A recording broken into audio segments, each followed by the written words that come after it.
excited to, One sorry. word. Sorry. Excited. One word. Energetic. That's me. One word. And so you all on the Zoom, someone jump in and give me one word on how you feeling. Connive. Feeling all right. Motivated. Energetic. Oh, we unmuting y'all. Phenomenal. Hey, y'all. Phenomenal. Hey, y'all. Phenomenal.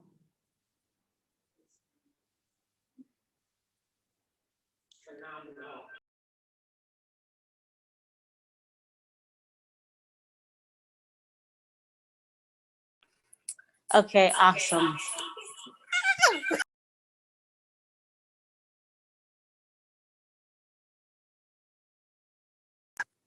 All right. So before we get started, we're talking about mental health and self-esteem. We're going to go ahead and define what they are before we get into our questions that we have. So mental health is basically the condition of our psychological and our emotional well-being.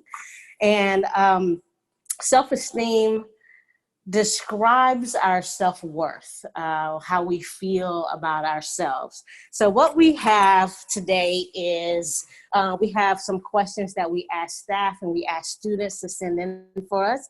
So we're going to do this red table talk style. We've cut out the questions and put them in our jar. So we're just going to pull one and have some conversation. We encourage y'all to talk back with us, ask questions, write your questions over in the chat box if you have extra questions, and we'll be checking in as well. So Stephanie, you want to pull the first question?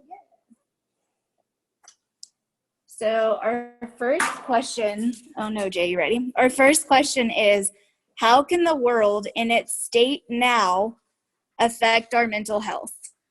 Ooh, that's the one I didn't want first. That one's deep. The world in its state now.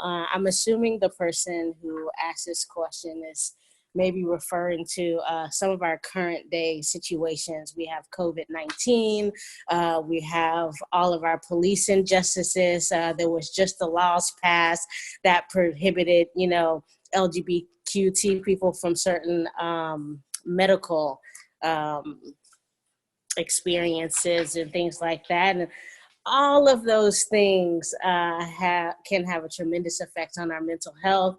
For me, myself personally, COVID-19 makes me super anxious. My anxiety level rises, police brutality, there's a fear and a sadness and, and anger that comes that affects our mental health there. And, as a queer person with the laws and rules from LGBTQ, that affects myself personally. So those are all things that definitely affect my mental health.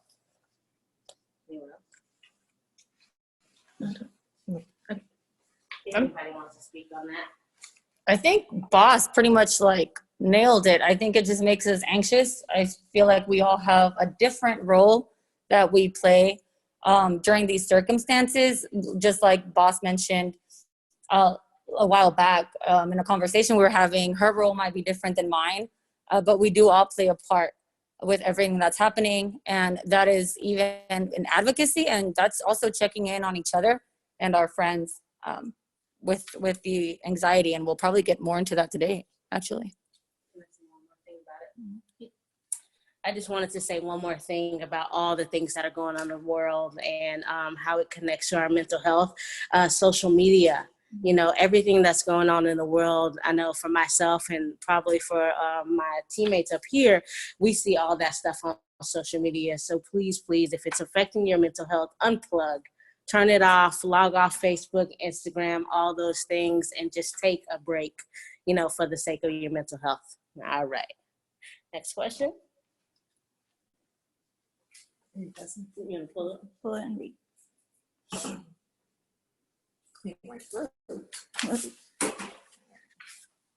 How do you keep your self-esteem up? How do you even know if you have any at all? So the last question, I think that they're asking, how do you know that you have self-esteem? So The best way is like positive self-talk is to keep your self-esteem up. Continuously putting positivity out, because once you put it out, it becomes reality. Affirmations, do daily affirmations. I do it myself, especially with kind of piggybacking off of what Jay, her question is like with everything going on in this world, you kind of just have to put some affirmations, especially if you fall under those categories. And then everyone has self-esteem. It's a matter of if you have positive, high, or negative, low self-esteem. So how people describe themselves: physical attributes, mental attributes, and tall, skinny, and chubby. So the way you describe yourself also is the way you can build your self-esteem up. If you are describing yourself in negative ways, as such as like you're always nitpicking on your physical aspect in a negative way, that's what brings your self-esteem down. But even if you can just pick out little things about yourself, like, hey, I like my hair today. That's a great way to build your self-esteem. I want to touch a little bit on the second part of the question. So it's, how do you even know if you have any at all? So everyone has self-esteem, and I think it's important. So we talked before this, we talked a lot about affirmations and reminding yourself. Everybody has bad days. Everybody doesn't always wake up in the best of moods, but it's important that what you're telling yourself and what you think about yourself is really going to set yourself up for success for the day, for the week. So it's really important to have those positive affirmations and to have positive self-talk. Can we ask if there's any comments? Yes. So for anybody viewing right now, does anybody have any comments to go along with that question or questions for us? We'd love to hear from you. Or if there's any questions in the chat box, can I please feel free to jump on and read some questions? We don't have any questions yet, but if you have a question and you don't want to unmute your mic, just type it in and I will give it to them. Here, I got it. Okay, go, Can you repeat what you said? For anyone who maybe doesn't want to ask the question, you could message me privately in the chat box, and then I will just repeat it and give it to them so they can answer it. So you can either unmute when they say unmute, or you could just send it to me. Thank you, I have a question. Go for it. Does it at all seem suspicious why women seem to get objectified more, and that has an impact on their self-esteem compared to how men are treated and how their self-esteem is impacted?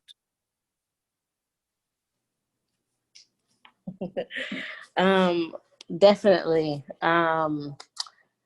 It seems like throughout history, women has been viewed as, having to be, this feminine person who keeps up this certain persona, and men are usually masculine, and they're not so focused on necessarily their looks, but what they can do for women, as opposed to women need to look a certain way, and that's the way that they'll be wanted by other people. So I definitely think the way society looks at women affects women's self-esteem as well as their mental health. And I think another thing to think about, women in society are socialized to take care, to be the caretaker. And so if you're constantly caring for someone else or other people, when are you going to have time to do those affirmations, or tell yourself those things when you're constantly thinking about other people? And so I think it's really changing that lens and changing that perspective for women and saying, like, no, you're just as important as the men in your life. So that's my take on it, I think. Thank you, Rob, for that question. All right. Next question. Yeah. Danny. I'm back. I was just looking at our screen and everything was okay. All right. Oh, I like this one. It's number 3. That's my favorite number. All right. So the question I got is, why is mental health important? For one, I want to just speak on my my own culture, as far as like I'm Hispanic, so I resonate with the fact that in some cultures mental health isn't even talked about. Sometimes it's not even acknowledged. But the more we read and do research, we realize that mental health is real, and it has a lot of an effect on how your life turns out. So emotional and mental health is important because it's a vital part of your life. It actually impacts your thoughts, behaviors, and emotions. Being healthy emotionally can actually promote productivity and effectiveness. And that's in things like work, school, and even caregiving. And it also plays an important part in relationships.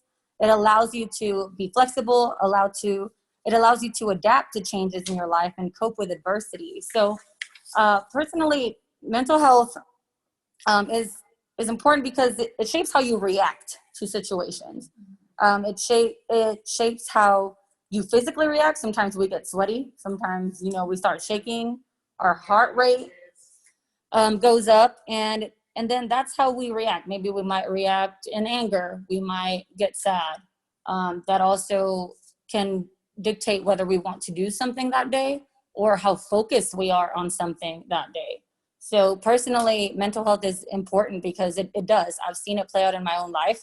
It does increase productivity. I've noticed when I am waking up happy and I'm paying more attention, I get more done during the day, and therefore I feel better about myself. Whereas if I wake up and immediately have a negative view on what the day is going to look like and I'm dragging my feet, you can tell by the way I am turning things in or even talking to people. And that, like this definition said, affects relationships. So if I wake up happy, like, hey, boss, what's up? Just like, oh, she's happy to see me. But even if boss didn't do anything to me and I'm not feeling it that day, and I don't, I treat her reflecting how I feel inside and how my mental health is, that might affect our relationship. So it does play out in every aspect of your life. Thanks, Danny. That was very well worded, well said. Mental health is everything.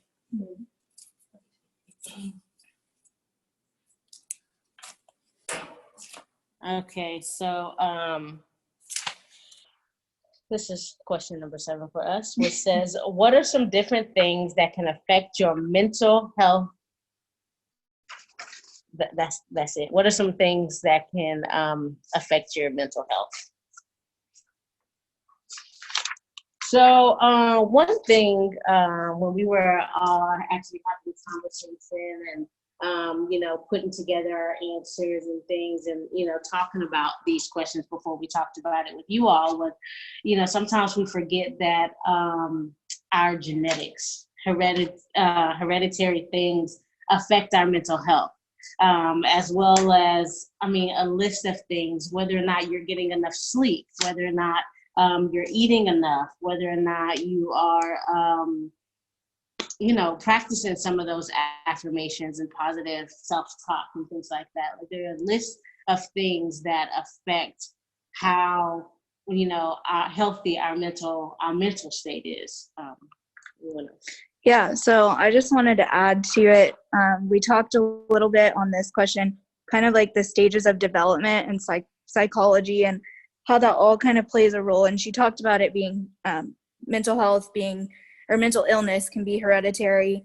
And so I think it's really important to remember that all of our feelings are valid. Like, no matter, you may be feeling, I talked earlier about, like, we're not always going to have a good day, but you may be feeling one way one day. And the next day you wake up and you're like, oh, I don't feel sad. Like Danny was talking about, you don't feel angry the next day, but just remember that, like, try to stay in that moment with that feeling because it's real in that moment and it is valid, but it's also like there's hope that it will get better, and it may change from one day to the next, but sitting with those feelings and really trying to, like, hone into, like, maybe why you're feeling that way, or maybe there's not even a reason, but just being present with that feeling and knowing that those feelings are valid and it's okay to feel the way that you're feeling. Yeah. Also, what we're doing now is geared towards high school students. So, from the ages of 14 years old to 18 years old, I just want y'all to know that y'all are still changing and growing, and your frontal lobe is still forming. So who you are right now and the person that you are, the things that you're going through right now, they're going to shift and change. And as Stephanie said, some days they're great, but some days you might have trouble with, your friends, which affects your mental health. Some of you all might still be going through puberty or just starting puberty. Those are things that are going to affect your mental health as a high school student. So keep all those things in mind. And, like Stephanie said, sit with those feelings, feel those feelings, and those feelings are okay, because sometimes we fall apart, and that's okay. We have a question All right. from the chat Next box. question. Oh, before I move on, hold on. Yep. Hold on. Can I? Why is my phone? Okay, go ahead. Can I? We have a question from the chat box. Go for it. You're All ready. right. So the question is, how can I boost feelings of my self-worth? Can you say that one more time? I'm sorry. How can I boost feelings of my self-worth? How can I boost feelings of my self-worth? So I think we're going to talk about this a little bit more as we dive into these questions, but there are a ton of different things that you can do. We talked about affirmations earlier, boosting your self-worth. Maybe something Yeah. There's something that I'm actually doing now that's kind of boosting my self-worth, especially with like COVID going on. It was a lot of times just being stuck at home and doing the same routine over and over again. So one thing that I started doing so I could just feel like I'm worth like something is I do like make myself little goals. Like, all right, today I'm going to clean this whole house, and then I'm going to make sure I clean the bathroom really good. Even though that's like something small, and usually on a busy day, that wouldn't even matter to me. But that was something like small goals for myself was really boosting my self-worth. And it's just something simple, around the house. You don't have to go out, but it's just something small that when you accomplish it, it just feels so great, And then I think another thing we talked about a lot is maybe people aren't into the affirmations or setting goals, so you can do physical activity. I know like Danny, she works out a lot, and so that I'll let her speak on that. But I think physical activity, especially with COVID, especially being at home, like getting outside, even if you just step out onto your balcony or step outside, like you don't have to go anywhere, but just being, out, changing your environment, I think can help a lot with your self-worth and feeling better. So I'm going to pass it over to Danny real quick. Actually, and thank you. Even when Shauna was talking about that, I was thinking about goals.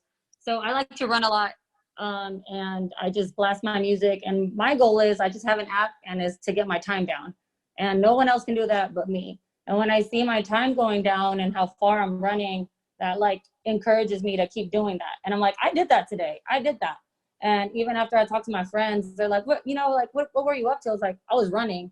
They're like, what? You were running? Like, so if you do something for yourself and you set goals for yourself, like Shauna said, it just feels so good inside when you can say, I did that and I'm getting better at it.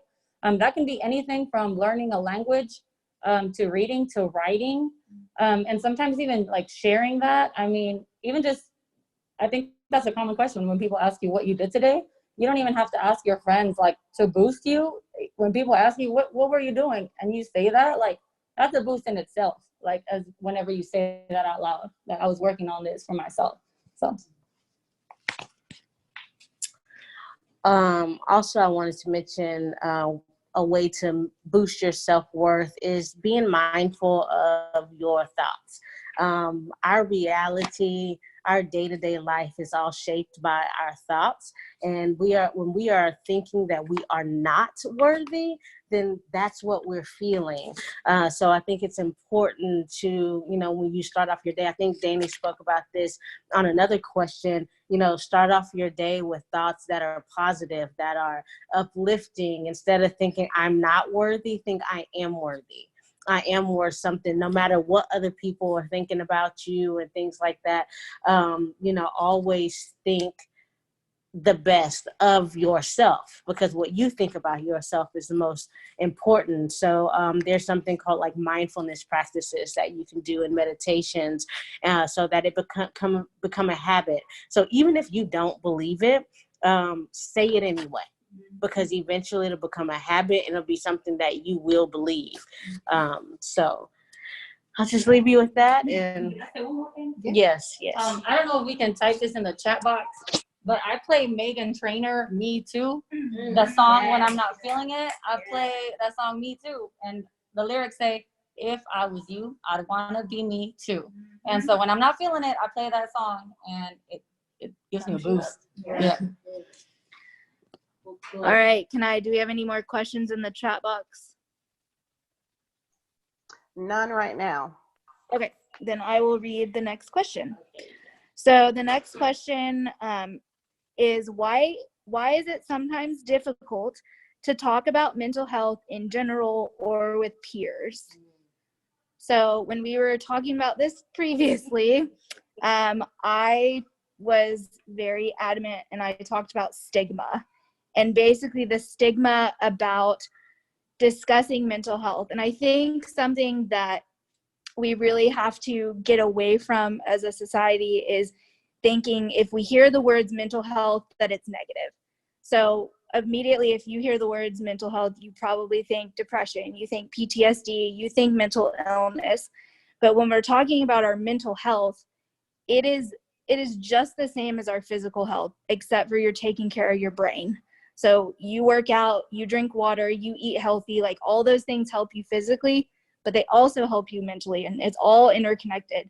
And so as a society, as women in society, as people in society, like we have to work to break that stigma that mental health is bad.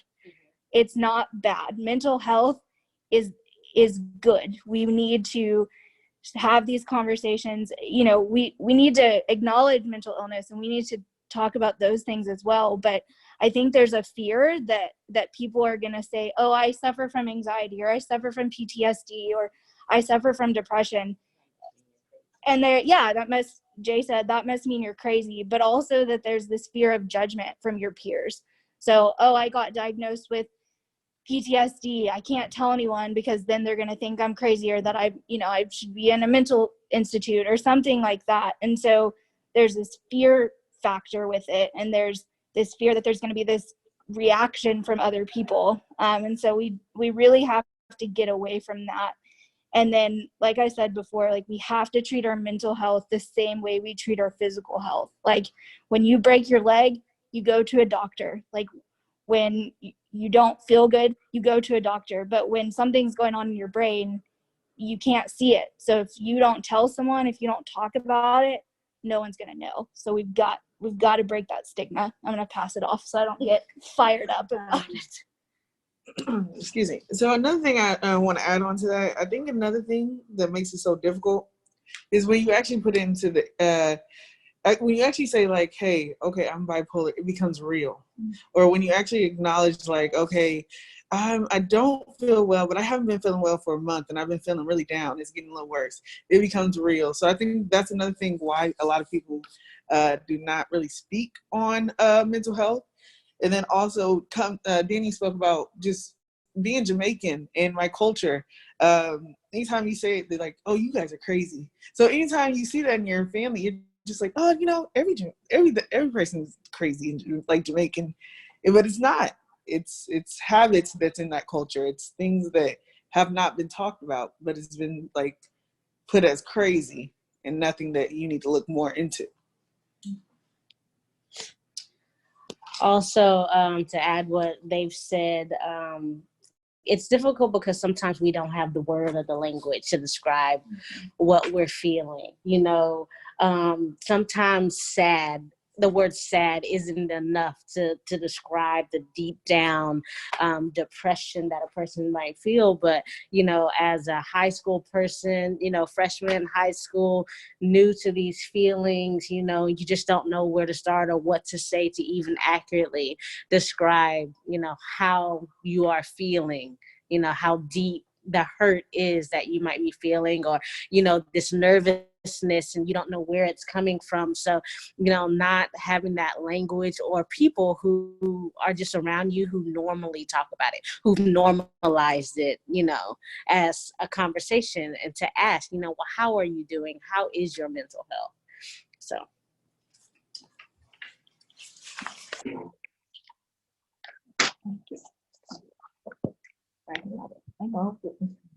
Can I make another comment? Yes, please. So I just have to share that I am so envious of these types of conversations happening now, because when I was like a teenager, when I was in high school, I dealt with all of those like emotions and the roller coaster and the isolation, of feeling like, dang, I'm really weird because of all the different emotions I experience, and I can't even put words to it, as I just heard y'all talk about. And I think that encouraging young people to learn like vocabulary over emotions is very liberating. Just like being able to identify as something is liberating when you can find the right word for it. It feels like you finally you have acceptance more so for yourself. And so I really just am thankful y'all are talking and speaking to the fact that you aren't isolated in those feelings. And a lot of people didn't know what feeling mortified was versus feeling embarrassed. And that's why we have to educate ourselves. So like, this is really dope.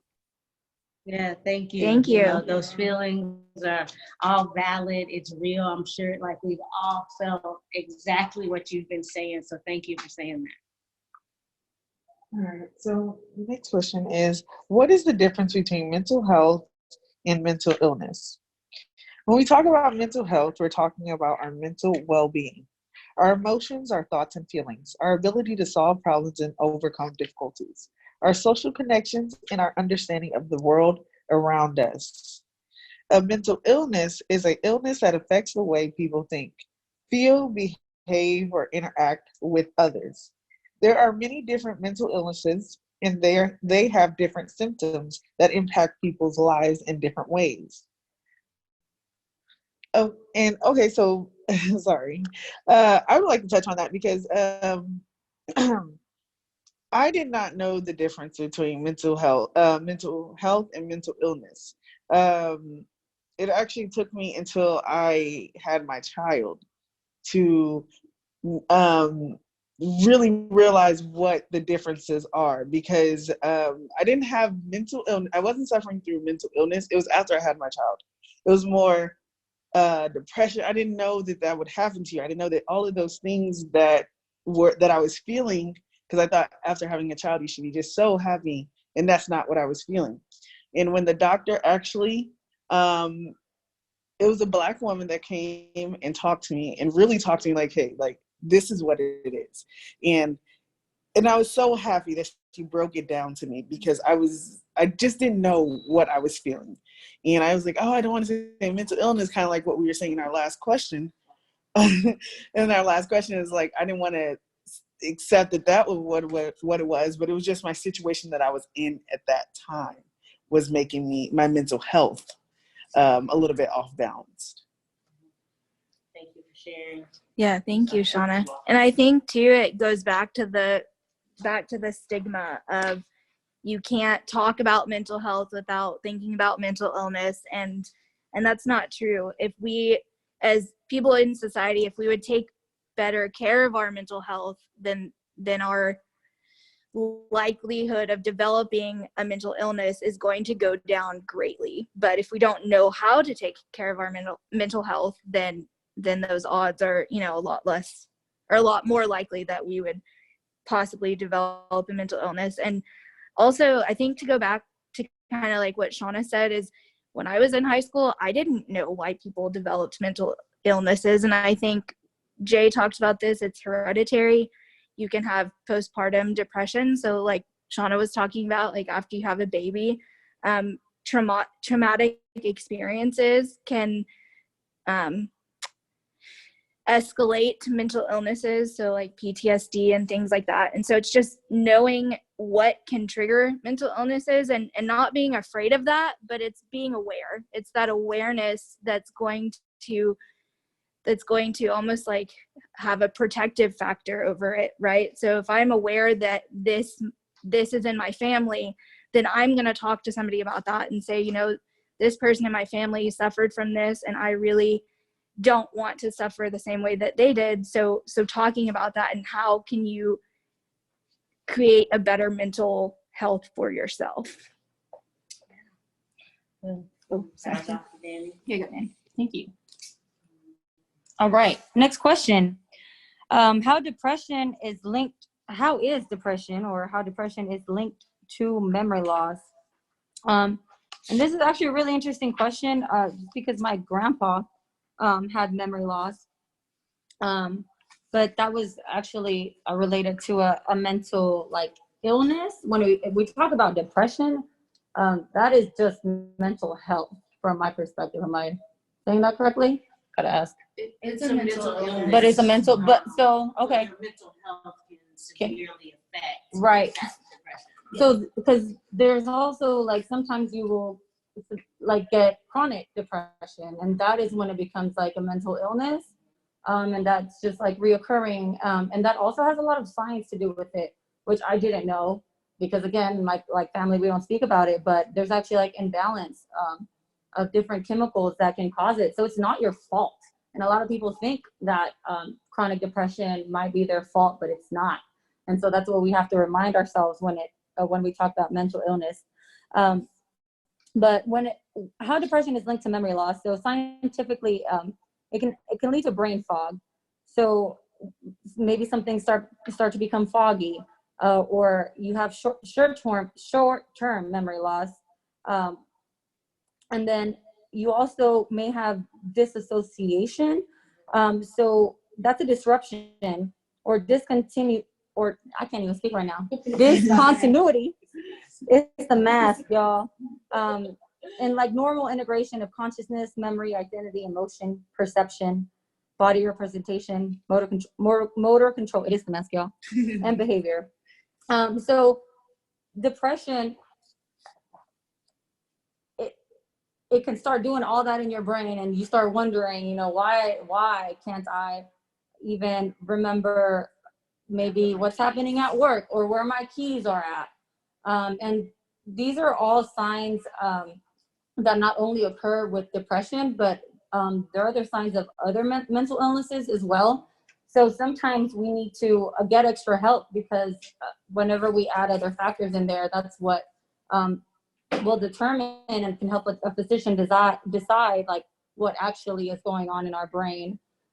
So did I answer that correctly? I want to make sure that. Yeah, you did. Okay, that I was in touch with my go ahead.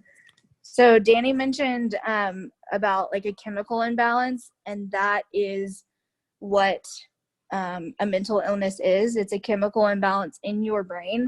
And so you might have lack of endorphins. So I talked about exercise earlier. So when you exercise, your body creates these endorphins that make you happy and make you in a good mood, almost like mood regulators. And then also you can have, if you have depression or a mental illness, you might have low serotonin. And so serotonin is another chemical in your brain that regulates your mood and regulates the way that almost you feel on a day-to-day basis. And so if those chemicals are off, or one's lower than the other, or one's higher than the other, that's when those mental illnesses can be triggered and show up. So it might be hereditary, right? And you might have it for your whole life, but something happened that triggered it. And so when that happens, that is when you would obviously want to seek a doctor, or go talk to someone, therapist, and just kind of figure out what the chemical imbalance is and try to figure it out that way. Yes. Also, just a really quick thing is kind of what Stephanie was saying. It could be even something as small as going somewhere else, because I went to Seattle for an internship, and it is very rainy, and I never thought I had depression until I went there, and it had a lot to do with my the weather and everything that was going on. It was just muggy, so my feelings matched what was going on, and so that's something as small as that. So you have to watch. It could be anything, is what I'm basically trying to say. So just make sure that you're just acknowledging those feelings. Right. And I can back Shauna on that. I lived in Seattle for a little bit working as well. And definitely environmental, increased depression, increased, anxieties, new places, new things. It's different. So be mindful of those things for sure. And, as we talk about our chemicals in our brain, there are a lot of non-medicinal things that you can do to heighten and increase those chemicals. But, Stephanie talked about stigma earlier. One of the things and stigmas that I want to take away is medication. If it's needed, talk to your primary care physician, your doctors, a therapist, because medicines also help increase those endorphins and that serotonin that's in your brain, those chemicals that will make you feel better. So, I know a lot of the times when we see people taking medicines and things like that, it's like, oh, they're crazy, they have an issue. No, those things are helpful and needed for survival, for the sake of our mental health. Yes. So I'll speak on that just from personal experience. So there was a time where I was feeling a lot of anxiety, or I'd wake up, and I even talked to my supervisor about it. I would wake up and I'm like, I don't know what's wrong with me. I don't even want to go to work, but I love what I do. When I get up in the morning, I'm not excited. And that worried me because, as my colleagues know, I'm always I'm pretty much always excited. I don't know why. That's just the way I normally am. And so I got worried. And I spoke to a therapist, and, she told me, hey, well, these are some things you can do to kind of lower that anxiety. And if it really isn't working, then call me back, and then we can try medication. So when it came to that, some of the things actually worked. It passed, but had I kept feeling that, I would have definitely called her back. Just because, you don't have to blame yourself. Again, it's not your fault. So if you know that you're doing everything you can and in your willpower, as well, don't feel bad if all you have to do is take something to regulate, kind of I like to compare it to a vitamin, right? Maybe if I don't have enough vitamin D in my system, I might need to take vitamin D. If I need something to regulate my brain, and that can help, then I tell myself, why not? But yeah, thanks for sharing, Danny. So I'm going to do one more question, unless we have some questions from you all out there. So to end our questions, I just want to answer this question that we had. How do you promote mental health? I think we've talked a lot about that as we're sitting here conversing, but I'm just going to go a list of things that we had, to leave y'all with. So number one, talk about your feelings.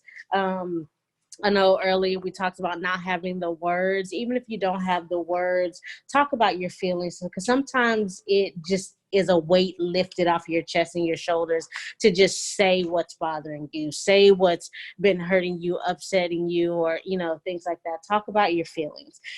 Keep active, exercise, walk, anything that'll keep those endorphins up. Once you feel like you've been home for far too long, you haven't moved enough, get up and move, dance in your living room, any kind of movement for at least 30 minutes. That doesn't seem like a lot of time. So just 30 minutes moving, Zumba, dance, anything like that. Eat well. Eating well. I mean, I don't know about y'all, but for me, when I eat bad consecutively, I definitely feel it.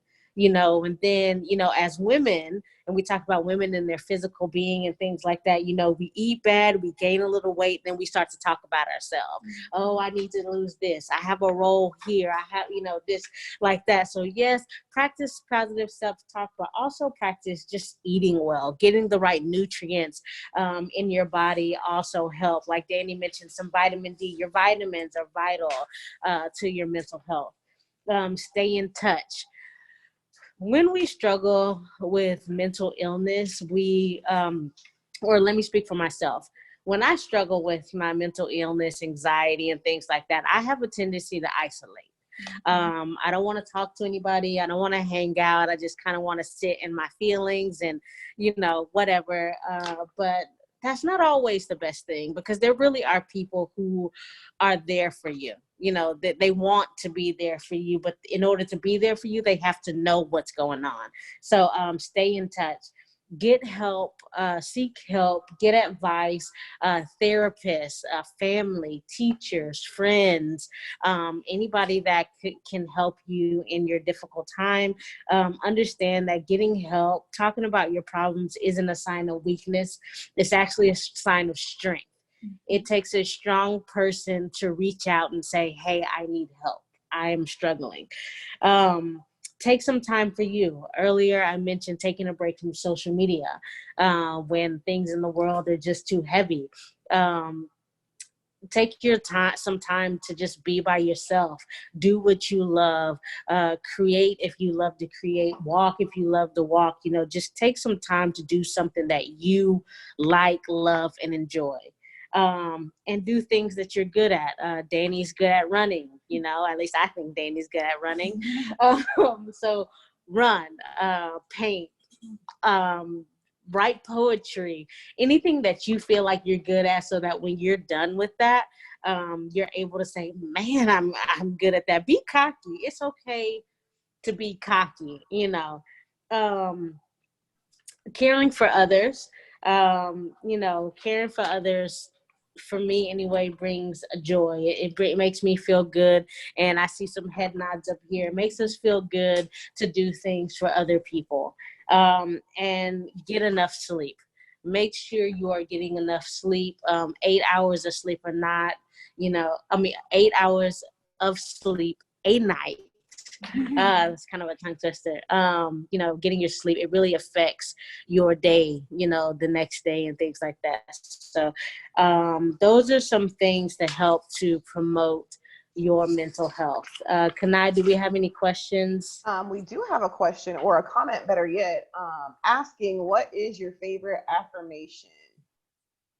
If you have one. Ooh, do y'all have one? I'm thinking. Okay, so I'm not gonna go on long about this, but there's this video, and if I find it, I'll share it on the Girls Inc. Instagram.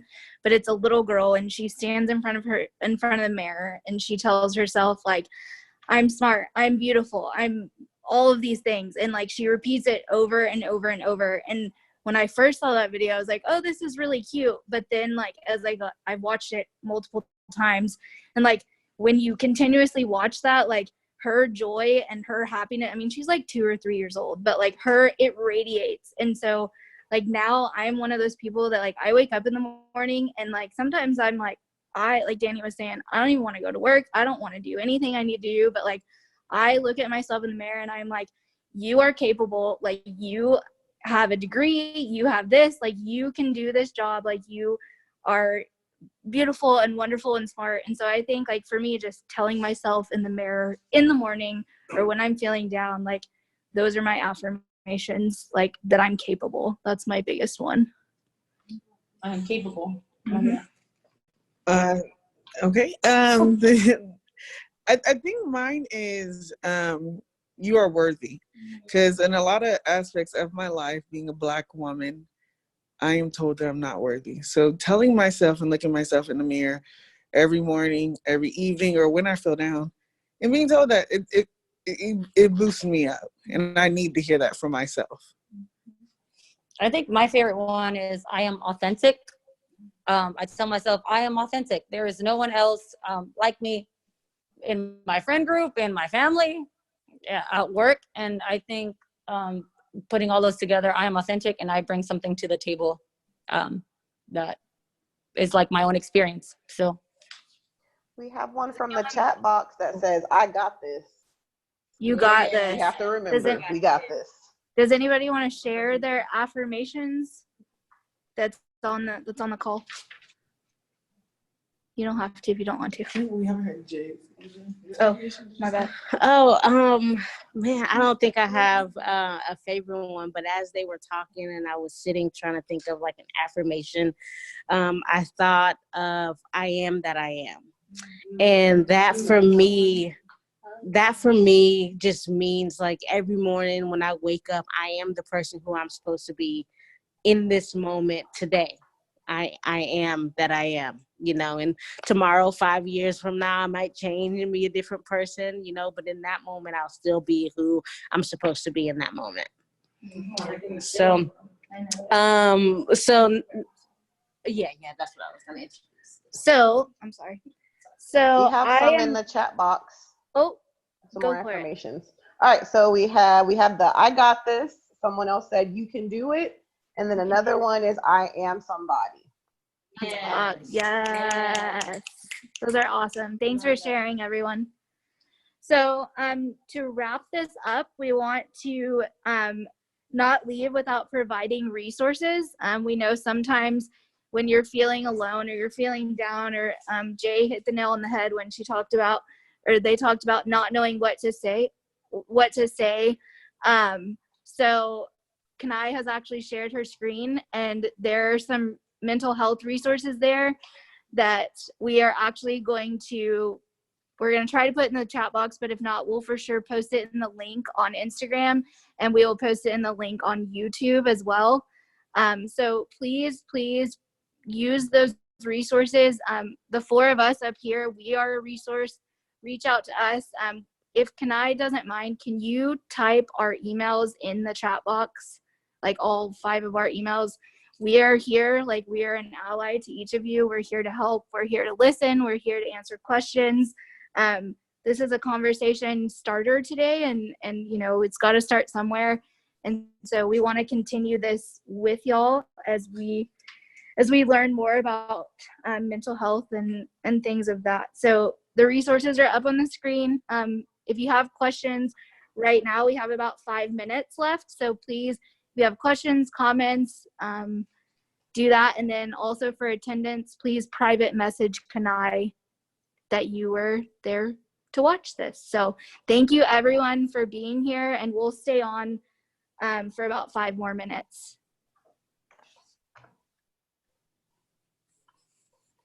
That was good, y'all. Good job, y'all.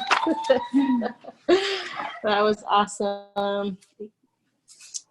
In case y'all can't tell our table, we are, prepared for our Talk About It Tuesdays. Get your hand sanitizer. We're about to enjoy some chips, queso, salsa, and guacamole. We're gonna try to switch the screen so you can kind of see our setup. So I'm gonna mute myself. Yeah. You talk. Hello?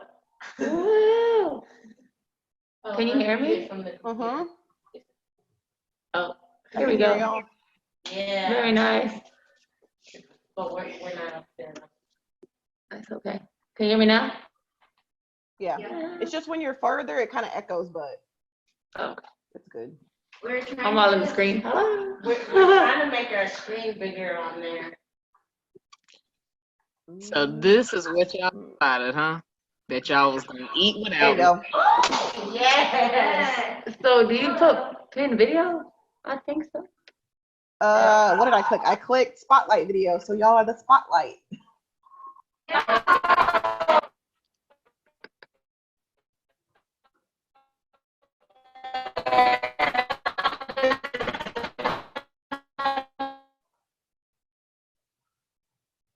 Okay, now y'all are breaking up. I think it's frozen.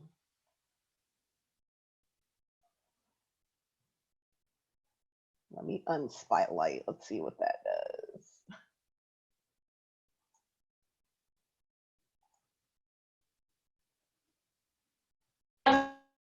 Oh,